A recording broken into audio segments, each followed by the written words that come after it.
tous, bienvenue dans So Pop, l'émission variété de la pop française. Aujourd'hui, c'est le dernier épisode de la saison 1, le 6e épisode donc de ce rendez-vous musical mensuel. Je suis Cléa Vincent, chanteuse, pianiste et présentatrice de l'émission. Nous sommes au Carreau du Temple pour notre plus grand plaisir.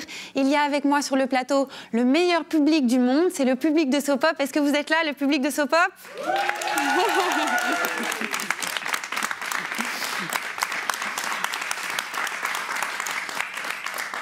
Également vous, derrière vos écrans, qui nous suivez épisode après épisode. On est très content de partager ces aventures avec vous. Il y a aussi fidèle au poste les Blue Jean Boys. Ce sont le backing band de l'émission avec Laurent Saligo à la basse, Raphaël Léger à la batterie, il y a Cyrus Ordet au clavier et Baptiste Dosda à la guitare. Vous verrez plus tard qu'il y a un nouveau Blue Jean Boys qui jouera donc du violon. Ce sont eux qui vont accompagner les invités de ce soir. Dans les épisodes précédents de So Pop, nous avons eu l'immense plaisir de recevoir Philippe Catherine et les Pirouettes, Vincent Delerme et Corinne, Fishback, Voyou, Lio, Michel Blaise, Christophe et Mathilde Fernandez. J'en profite pour les remercier et les embrasser très fort car c'est le dernier épisode de la saison 1 et on a eu énormément de plaisir de les avoir avec nous. On les applaudit très fort, s'il vous plaît.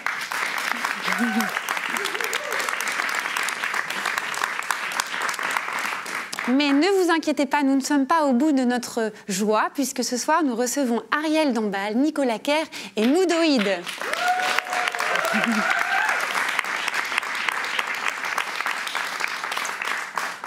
On est très heureux de les recevoir. Ils ont comme point commun d'être tantôt derrière des micros, mais aussi derrière des caméras, car ils sortent des albums et ils réalisent aussi des clips, des films. Ils sont comme ça, touche à tout, ils vont jusqu'au bout de leurs rêves.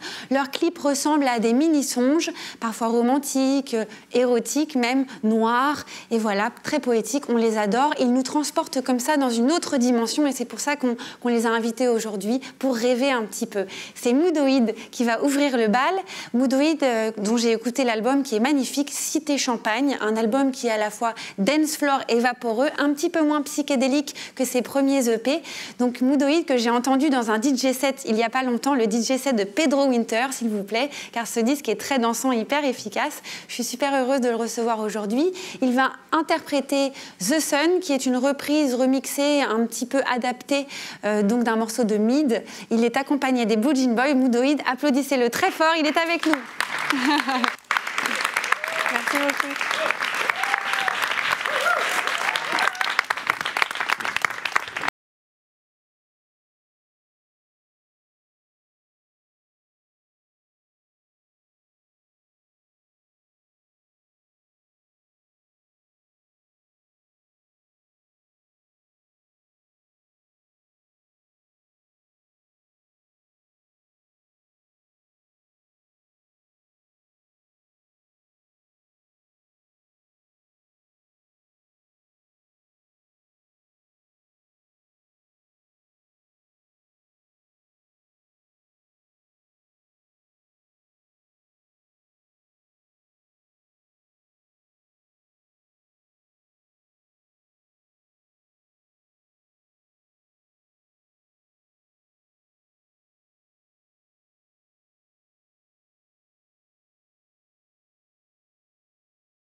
C'était magnifique. Merci beaucoup Pablo d'avoir accepté l'invitation et aussi de t'être prêté au jeu, de te laisser accompagner par les Blue Jean Boys. C'était magnifique. Bravo les garçons, comme d'habitude, vous avez assuré à mort.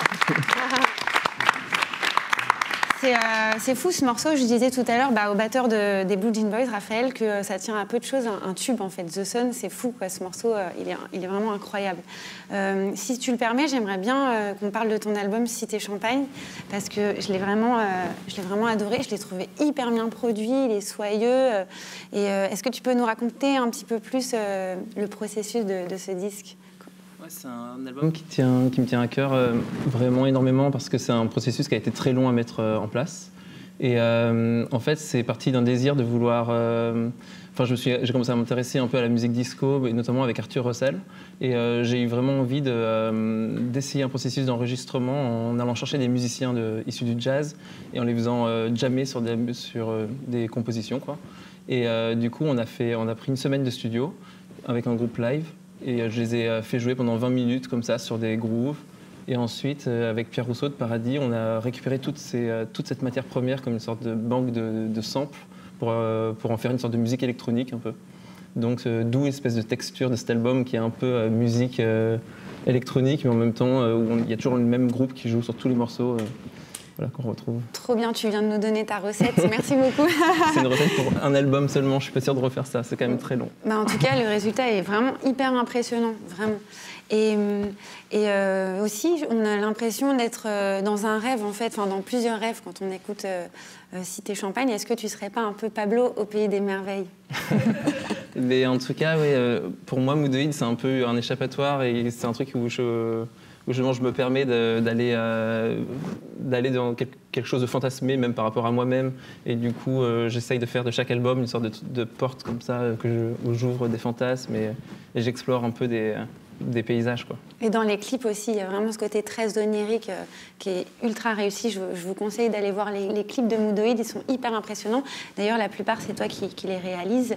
J'ai remarqué l'apparition de certains reptiles dans un iguane. Il y a aussi un morceau qui s'appelle Reptile que Pedro Winter a passé à Cannes l'autre soir. Je me la raconte un petit peu en version remixée. Et justement, le reptile, c'est quoi? C'est ton animal totem? Ça raconte quoi ce morceau, Reptile? Reptile, c'est un morceau que, en fait, c'est un peu étonnant, mais c'est un morceau que j'avais écrit un peu post-attentat, donc au Bataclan et tout ça.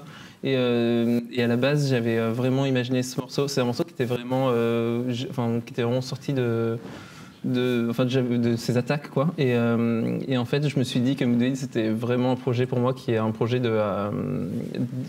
envie que ce soit quelque chose de très joyeux, de divertissement, de pop, justement.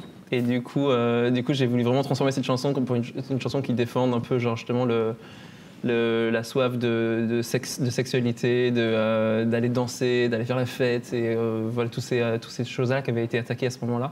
Et du coup, j'en ai fait une sorte de chanson un peu disco, très joyeuse, et je trouve que le reptile, c'est un peu un animal qui définit bien la nuit parce que c'est quelque chose à la fois un peu dangereux et en même temps de très érotique et de très... et voilà. Donc je sais pas, je trouvais que c'était un bon symbole. Ouais, effectivement, le serpent, quand on regarde ce que ça veut dire dans un rêve, je crois que c'est plus ou moins phallique. C'est très, très phallique. Ma dernière question, Pablo, c'est parce que moi, je t'avais vu dans un concert avec toutes ces femmes, quand tu étais entourée que de femmes musiciennes, et j'avais vraiment apprécié cette volonté de mettre en avant les femmes musiciennes, qui jouaient d'ailleurs Mortel, hein, donc c'est pas parce que c'est des femmes... Voilà. Mais c'était quoi ta volonté à l'époque? Tu voulais défendre la gente féminine ou c'était vraiment... je sais pas, C'était... en fait, ouais, c'était pour plusieurs raisons différentes. Mais c'est aussi parce que c'est vrai que, naturellement, à chaque fois que j'ai voulu faire de la musique, depuis que j'ai commencé à en faire, c'était toujours avec des garçons, en fait. Il y avait toujours ce truc il y a toujours des garçons, tu cherches un bassiste, ben, tu trouves tout de suite un garçon.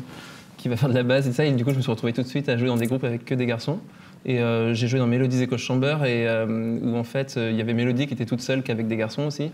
Et ça m'a donné envie. C'est là qu'est née l'idée en fait de me dire mais j'aimerais bien pour mon projet à moi faire l'inverse, être le seul garçon avec que des femmes. Et du coup, ça a été genre, je pense que j'ai mis 1 an et demi à vraiment chercher et à trouver vraiment un groupe qui se passe bien et avec des musiciens qui me plaisent.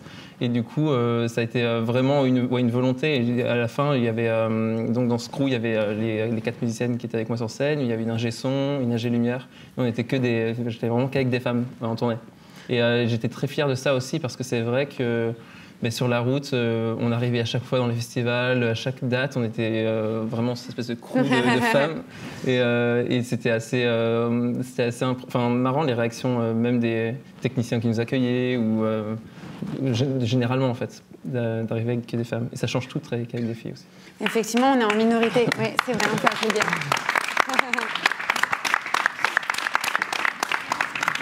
Effectivement, nous les femmes, on est en minorité dans le milieu des musiciens et n'empêche que ça jouait de ouf, quoi. Je trouvais vraiment, c'était impressionnant. Elle jouait Psyché, la batteuse et tout, c'était dément. Enfin voilà, merci beaucoup d'avoir répondu à toutes mes questions, sans rien nous cacher. Maintenant, ça va être le moment de la chronique de la vague parallèle qui s'appelle Ta mère la pop et ils vont nous parler tout de suite de William Sheller. C'est Ta mère la pop dans So Pop.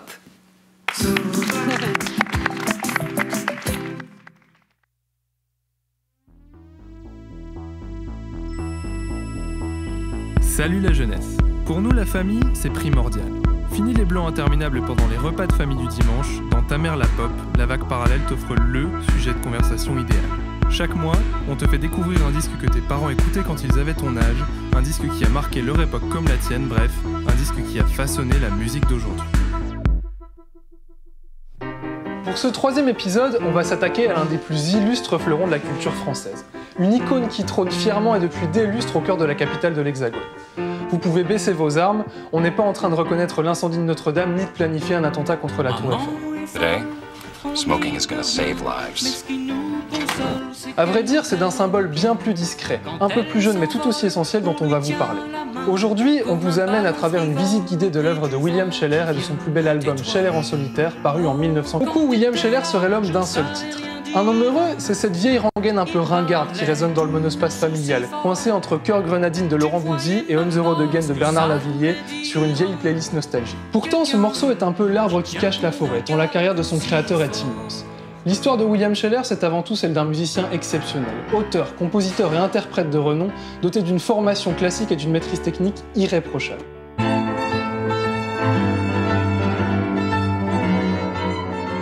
Depuis la fin des années 60, William Sheller a tout tenté et surtout, il a tout réussi. Il compose une messe psychédélique pour le mariage d'un couple d'amis, le disque devient culte au Japon et lui ouvre les portes d'une collaboration prestigieuse avec Barbara. Les concerts traditionnels finissent par le lasser ? Aucun problème, il jongle avec audace entre tournée avec un quatuor, piano-voix intimiste et composition pour orchestre. J'ai encore perdu ton amour, tu sais. Arrivé au sommet de sa gloire au début des années 90, William Sheller s'attelle à la réalisation d'un disque live contre l'avis de sa maison de disques. Sans être le plus spectaculaire, Sheller en solitaire est le disque le plus représentatif de cette alliance si singulière entre un piano d'une classe folle et des textes empreints d'une candeur délicate.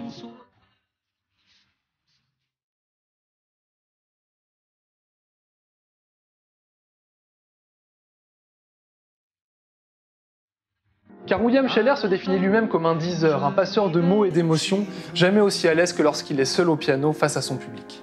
Des chansons d'amour de Juliette Armanet au verbe pur de Voyou, de Louane à Jeanne Chéral comme Véronique Sanson avant elle, des générations entières de mélomanes ont été conquises par la musique de William Sheller. Quel que soit le temps de sa quel que soit l'enjeu. Du haut de ses 50 ans de carrière, 13 albums, 8 disques live et autant de joyaux éparses te contemplent. S'il te reste un peu de temps avant le prochain épisode de Ta mère la pop, tu sais ce qu'il te reste à faire. Elle avait l'âge des vagabondages, pieds nus.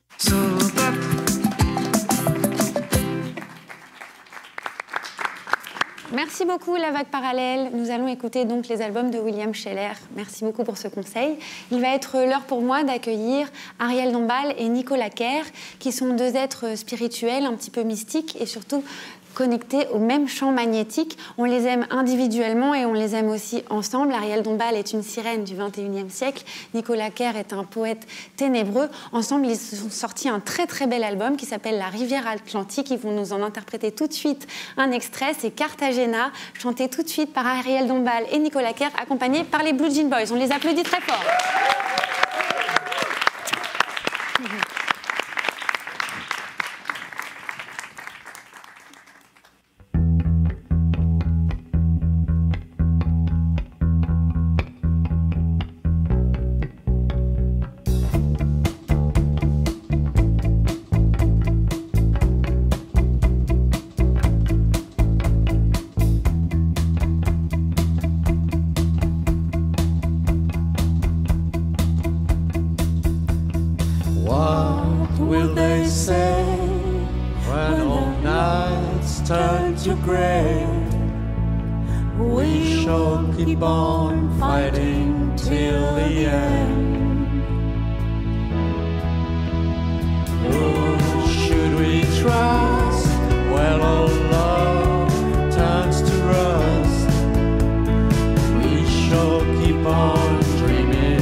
Thank you.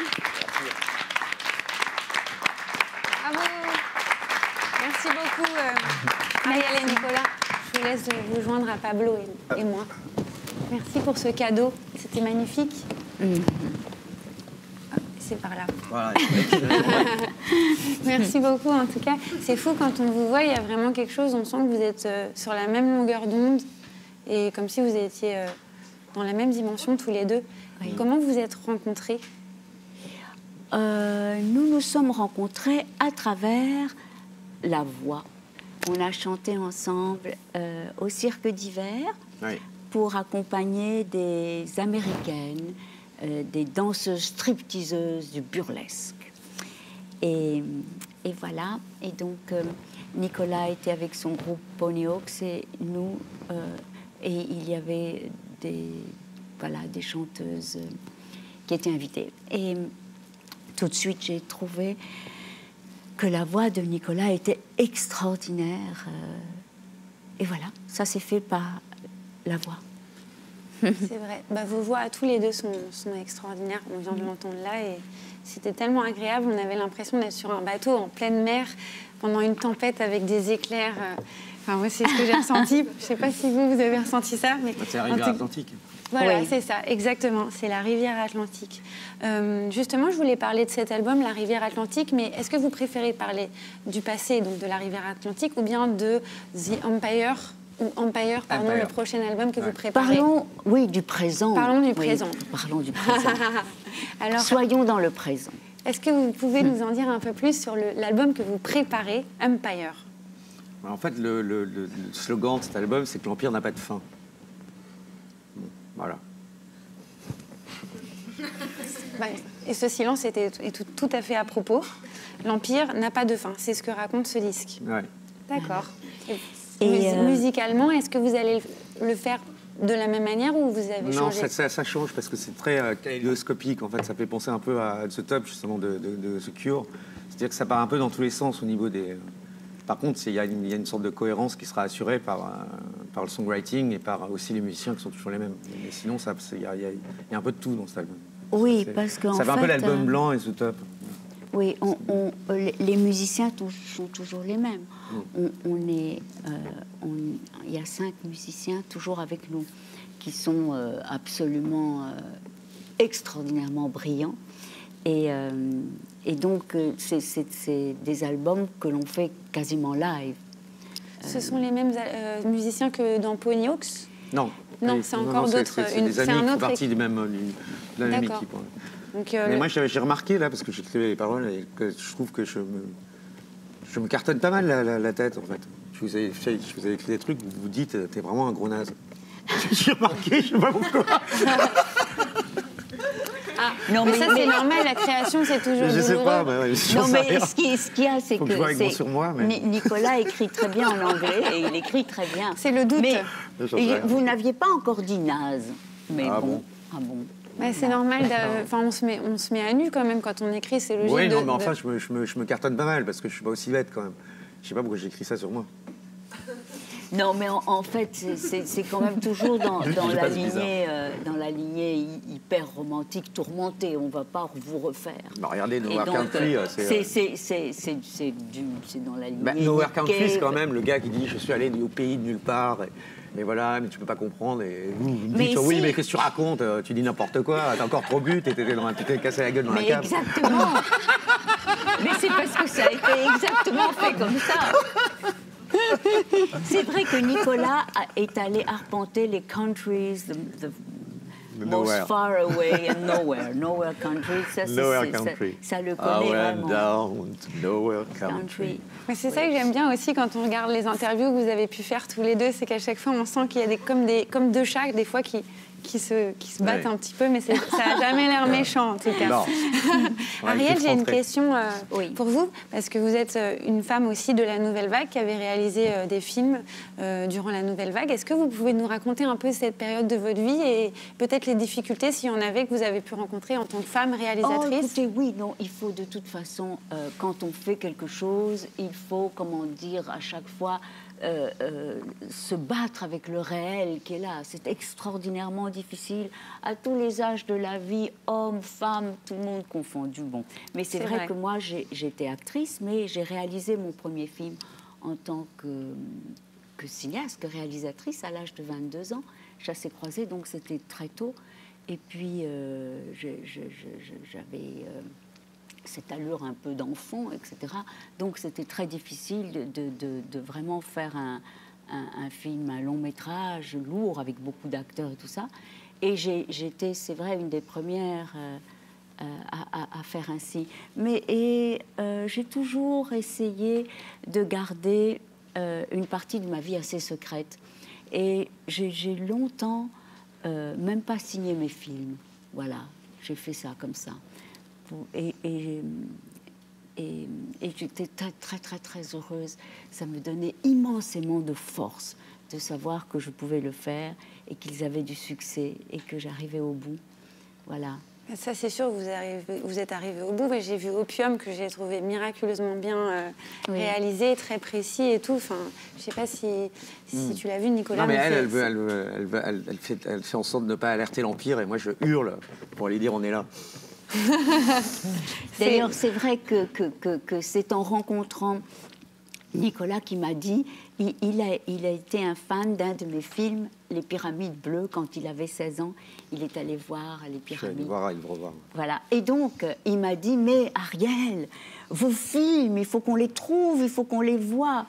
Et donc, voilà. Parce qu'il y a peu de gens qui savent qu'elle est réalisatrice. Voilà, mais je ne le dis pas beaucoup. Opium est en DVD. Est-ce que Alien Crystal Palace sera en DVD aussi? Parce que oui, tout le monde veut le voir ici. Moi aussi. Alien Crystal Palace va vous faire frémir parce que c'est un thriller. Il y a FM Nu aussi. Je crois qu'il y a des scènes un peu sulfureuses. C'est ça qui m'a intriguée. Sulfureux, hein, toutes les statues sont nues. Mais enfin, oui, toutes les femmes sont nues dans le film, comme les statues. Et les chats, ils portent pas de blue jeans. Voilà. Oh là là, on a encore plus envie de Mais regarder. Le fait est qu'on a été très émus et heureux parce que Nicolas a écrit le film avec un ami urgentiste à lui. Et avec vous. Et avec moi. Et quand le film est sorti, tout de suite, il y a eu une sorte comme ça d'appréhension de film. Et on a très vite marqué film culte. On était ravis. Ça ne m'étonne pas du tout. Je suis le grand ordonnateur du culte. Que tout le monde soit nu. J'aurais aimé achever cette interview. Je vous aimerais savoir la place de l'amour dans, non pas votre vie personnelle, mais votre art, votre musique. Est-ce que l'amour est un moteur, une source d'inspiration? Bon, c'est un gouffre, l'amour. Non, mais réellement, enfin, l'amour, c'est pas l'entente cordiale. Donc en fait, finalement, ça... Non, mais c'est un gouffre, même un gouffre positif. Ça vous guérit tomber dans le ciel. De faire de la musique. Ça vous soigne de faire de la musique? Bon, non. Je me sens pas malade. Je sais pas. J'évolue dans l'Empire, on dirait. Non, mais il faut dire que l'amour, pour nous tous, c'est la grande aventure de la vie. Il n'y a que ça. C'est la non, ça, c'est pas vrai. Il y a les Playmobil, il y a la télé, il y a le skateboarding, il y a le moonwalking. Voilà, oui, bien sûr. Il y a manger des frites, il y a des... Voilà. Comment s'appellent les bonbons que vous adorez, là? Les Spritz? Non, comment ça s'appelle déjà? Les Stigs. Non, Skittles. Les Skittles. Voilà, alors il y a dans la vie, il y a les Skittles. La grande aventure, c'est... Il y a tellement de choses. mais c'est vrai que l'endroit, mettons, l'aventure la plus dangereuse... Ah, ça c'est sûr. C'est l'amour. Mais quand vous en parlez, ça donne envie, en tout cas, je trouve. Et Zaza Fournier, qui est notre chroniqueuse adorée dans Sopop, pour elle, l'amour se situe un peu à un autre endroit. Vous allez le voir tout de suite. Zaza Fournier, c'est lunaire et c'est féminin, l'amour. La vie secrète d'éloge. Dans Sopop. Alors j'aurais voulu qu'on revienne sur cette idée que l'artiste aurait ce besoin irrépressible d'être aimé. Alors je dis pas, peut-être que ça concerne certains d'entre nous, mais c'est un peu comme si tu disais toutes les femmes sont des emmerdeuses ou tous les hommes sont des machos. Oui, c'est vrai qu'il y a des gens qui disent ça. Bon, enfin, c'est pas parce qu'il y a une majorité de gros cons réac qui disent un truc que c'est forcément la vérité. Alors je dis pas, sur scène on a plutôt envie que ce qu'on va proposer plaise, évidemment. Mais ce qu'il faut que tu saches, c'est que quand on te regarde, toi public, eh ben il y a des grands classiques. Et je t'assure qu'il faut pas se formaliser. Exemple, classique numéro 1, le type qui dort. Alors oui, peut-être qu'il a eu une semaine super difficile, peut-être qu'il est narcoleptique, qu'il est sous antihistaminique, Dieu sait que les antihistaminiques ça endort. En fait, j'en ai rien à foutre. Quand même, moi, je suis en train de jouer ma vie. Mais bien sûr que je joue ma vie. C'est pas des saucisses que je vends, moi, madame. Quoique, peut-être que les bouchers, charcutiers diront la même chose que moi, qu'ils ont développé une relation affective avec leurs saucisses, qui fait que quand ils vendent la saucisse, il y a de l'enjeu. J'aurais pu choisir une autre image que la saucisse, non? Ce que je donne à voir, c'est les petites histoires de ma vie. C'est peut-être ma petite vie, mais c'est ma vie à moi. Donc oui, d'une certaine façon, je joue ma vie. Exemple 2. Il y a toujours, concert debout, concert assis, quelqu'un qui n'applaudit pas, qui te regarde, mais qui n'applaudit pas. Et moi, je peux tout entendre. Peut-être que c'est un besoin de se démarquer. On n'a pas forcément envie de foncer dans ce qu'est la norme sociale qui voudrait qu'on applaudisse à chacun des morceaux. Peut-être même qu'il n'a pas de main, ce monsieur. Peu importe, en fait. Explique-moi comment je fais, moi, pour pas en faire un truc perso. Alors, je t'entends derrière ton écran. T'es en train de te dire, oui, on a peut-être un petit problème en termes de besoin d'amour, là, non? Eh bien, non, justement. Parce que qu'est-ce qu'elle fait, la dame? Elle remonte en selle. Elle reprend le cheval par les cornes, prête à faire face aux affronts, aux somnolences. Elle y va. Et pourquoi? Réfléchis, je te laisse 2 secondes. Bon, comme t'as pas l'air de trouver, je vais le dire à ta place. Parce qu'elle aime ça. Parce que c'est même au-delà de l'amour. Monter sur scène, chanter ses chansons pour toi, mais il y a même pas de mots. Donc, pour conclure, c'est pas d'un besoin irrépressible d'être aimé dont sont constitués les artistes, mais d'un besoin irrépressible d'aimer. Et ça change tout.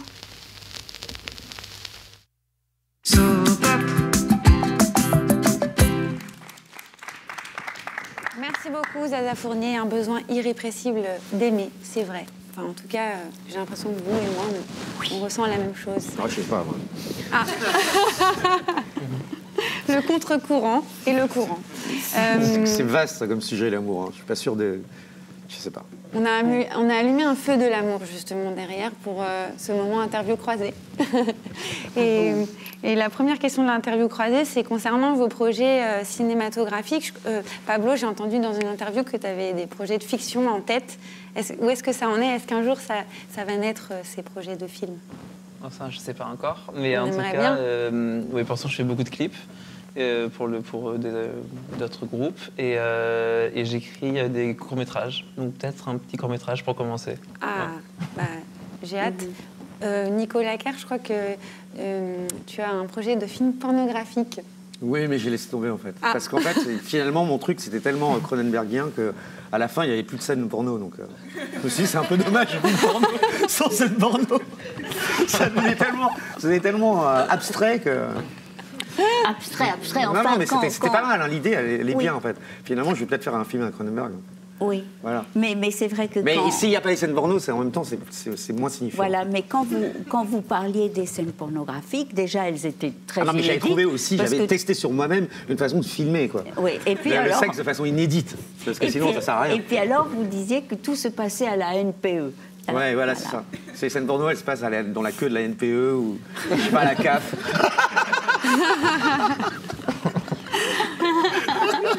Ou dans un château, voilà, là c'est la CAF. Voilà. Et donc, bon, on ne sait pas si ça... Non, je ne sais rien, je sais pas. Peut-être un jour. Mais je vais faire un truc un jour là-dessus. Ariel, vous avez un projet de film en cours? Oh oui, toujours, bien sûr. Don Quichotte. Moi, je veux qu'on fasse Don Quichotte. Voilà, Don Quichotte. Mais toujours, et puis... je filme maintenant beaucoup, tout le temps. Je fais aussi beaucoup de clips comme Pablo. Et je trouve que c'est l'école de la liberté et de la vraie effervescence créatrice. Hein. C'est étonnant. Et donc, c'est vrai que quand j'ai fait mes premiers films, je passais mon temps à porter des trucs énormes.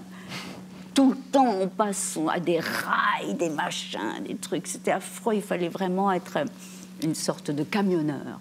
Mais maintenant, heureusement, l'image est devenue miniature. Et ça, c'est tellement extraordinaire. C'est-à-dire que la technique, comme dit Orson Welles, la technique, ça s'apprend en un quart d'heure. C'est pas ça. Mais c'est qu'elle est tellement légère. Et ça, c'est absolument miraculeux pour les gens qui aiment l'image, de pouvoir aborder l'image et aussi l'image avec, en plus, l'intelligence artificielle qui arrive. Tout ça, c'est vraiment cosmique, quoi. C'est très, très exaltant. C'est génial. Ouais. Et en parlant d'images, est-ce que vous avez des images qui vous viennent pendant vos rêves la nuit, Pablo? Il y a vachement d'imagerie, je trouve qu'on pourrait voir.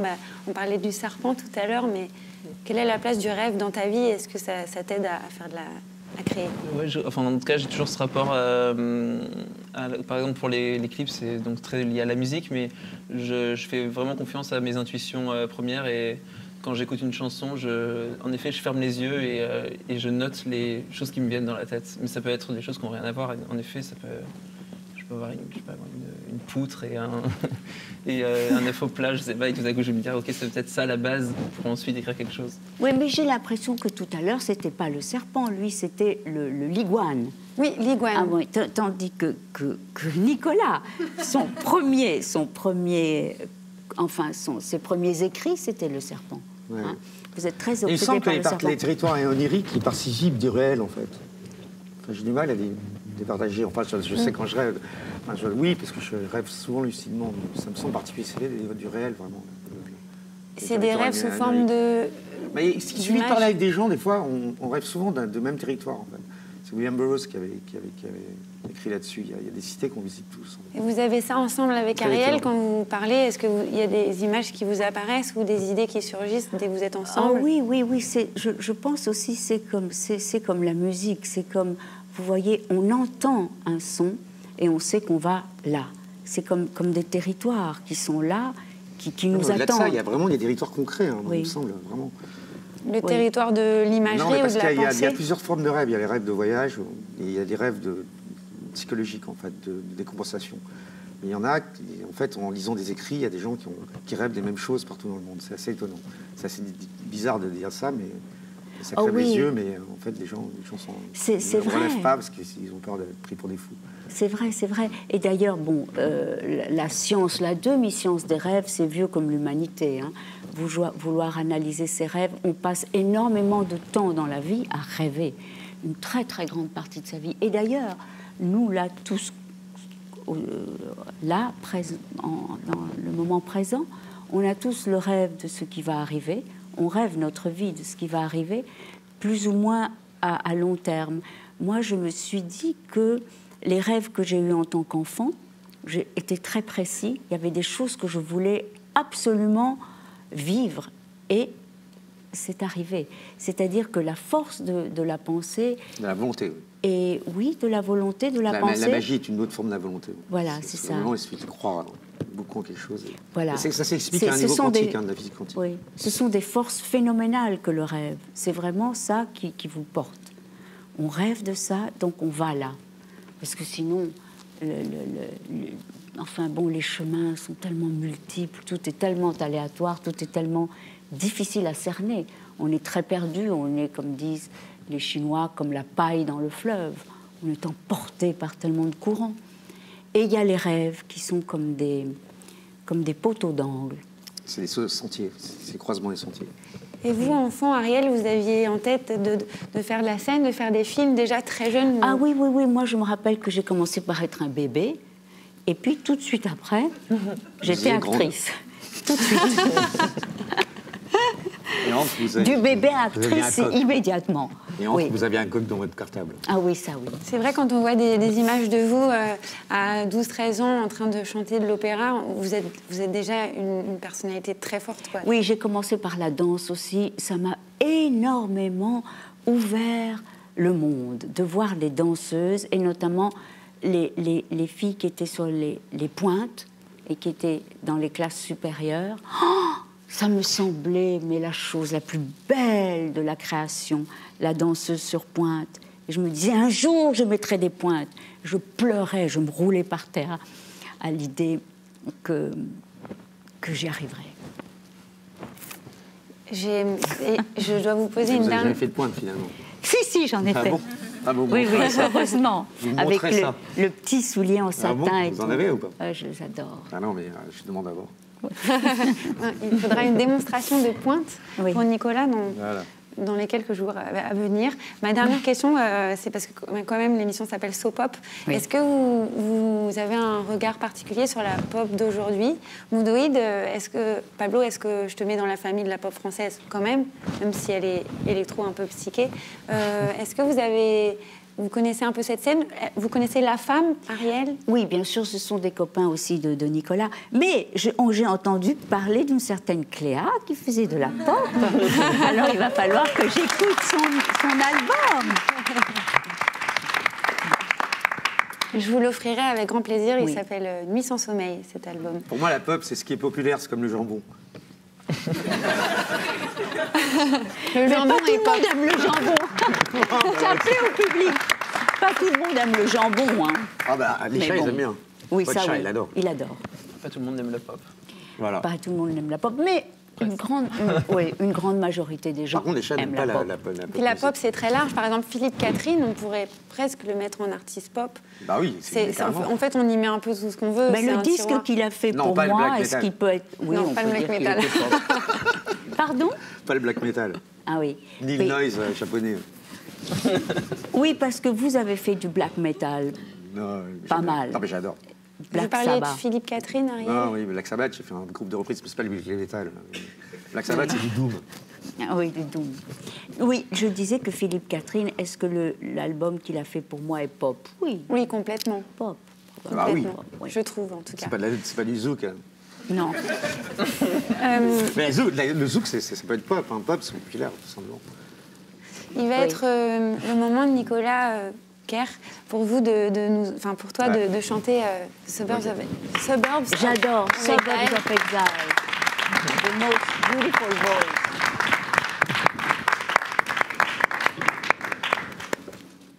Qui est un extrait de Faubourg de l'exil.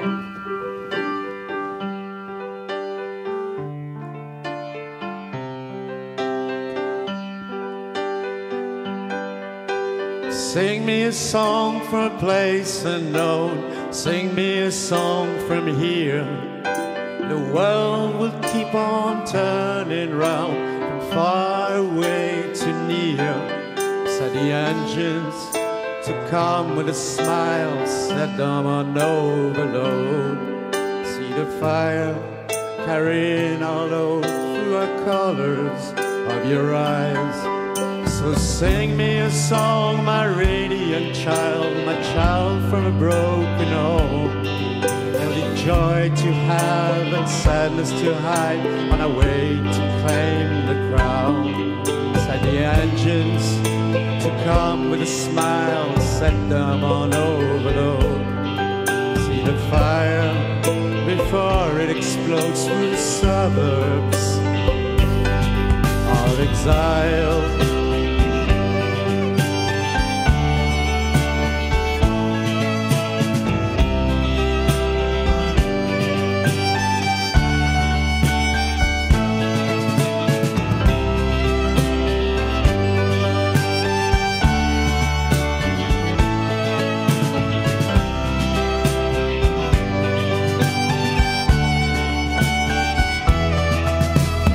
Carry me home through the suburbs of exile.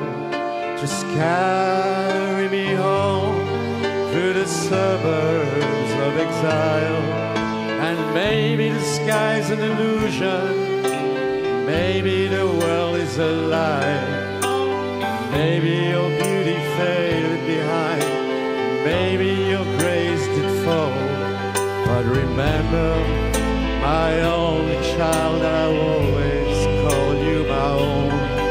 And we'll get by all alone through the suburbs of exile.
quitter sur ce très beau moment, très émouvant. Merci beaucoup Pablo de Moudoï d'être venu chanter, Ariel Dombal et Nicolas Kerr. Bravo les Blue Jean Boys, vous avez assuré un max. Bravo. C'était donc aujourd'hui le dernier épisode de la première saison. Rassurez-vous, il y aura une deuxième saison à l'automne. Vous nous rentrerez tout bronzés et nous, on reviendra avec plein de surprises. Je remercie infiniment toute l'équipe de Soap Pop. Il y a Capta Live aussi, Music Work, le Carreau du Temple, le public merveilleux. Merci beaucoup. Et vous aussi derrière vos écrans.